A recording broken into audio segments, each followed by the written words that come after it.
नमस्कार बंधुरा शिवली रान्नाघरे आपनादेर सकलके स्वागत।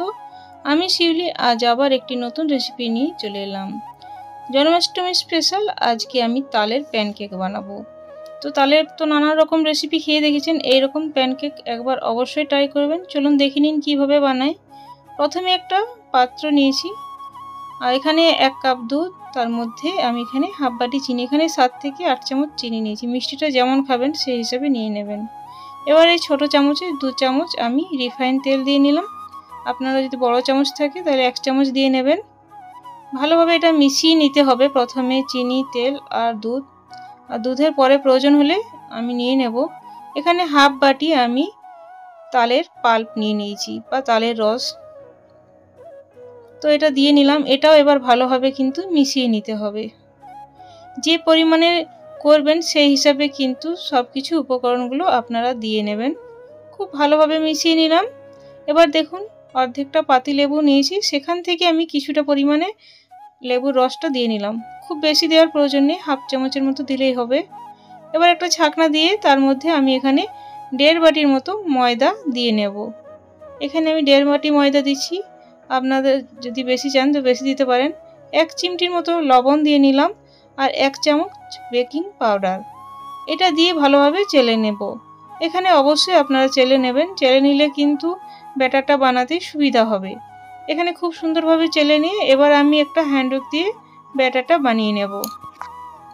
এখানে যেহেতু ব্যাটারটা খুব ঘন লাগছে তাই একটু একটু দুধ দিয়ে আমি পারফেক্ট একটা ব্যাটার বানিয়ে নেব। দুধটা কিন্তু আগেই গরম করা ছিল, তারপর ঠান্ডা করে নিয়েছি। এখানে কিন্তু ফ্রিজের দুধ দেবেন না, বেশি ঠান্ডা কিংবা গরম দুধ দেওয়ারও প্রয়োজন নেই। তো একটু একটু করে দেবেন যাতে পারফেক্ট হয় ব্যাটারটা।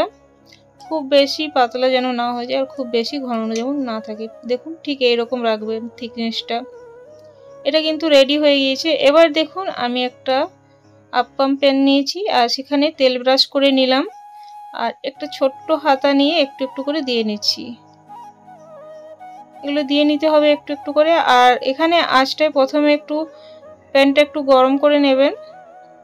দেওয়ার পর আর তারপরে কিন্তু আঁচটা লো করে মোটামুটি 3 থেকে 4 মিনিট টাইম লাগবে, তার বেশি কিন্তু টাইম লাগবে না। আর দেখুন যতটা দিচ্ছি তার পরিমাণে কিন্তু ফুলে অনেকটাই বেড়ে যাবে।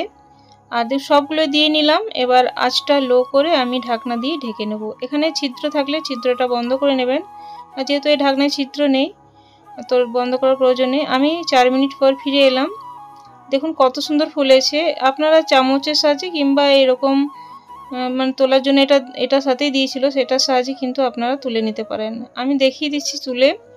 তো প্রথমবারেরগুলো তুলতে একটু কষ্ট হয়েছিল, যদিও পরের বার কিন্তু আর কষ্ট হয়নি আর খুব সুন্দর হয়েছে। দেখুন বন্ধুরা, আমার এই রেসিপিটা ভালো লাগলে প্লিজ লাইক, শেয়ার, কমেন্ট করে সাবস্ক্রাইব করে আমার পাশে থাকবেন। পাশে দিয়ে বেলটা প্রেস করে অল করে দেবেন, তাহলে নিত্য নতুন ভিডিও বা রেসিপি সবার আগে আপনাদের কাছে পৌঁছে যাবে।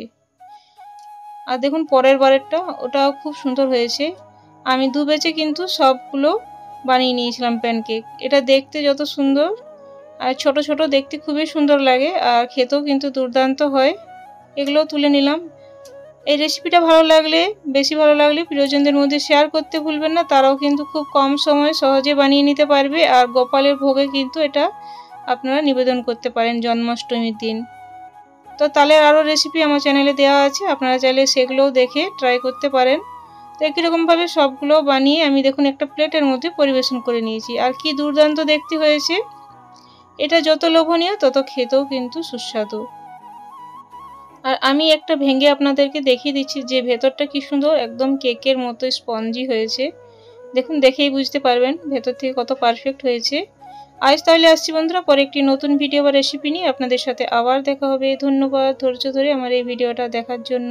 Thanks for watching.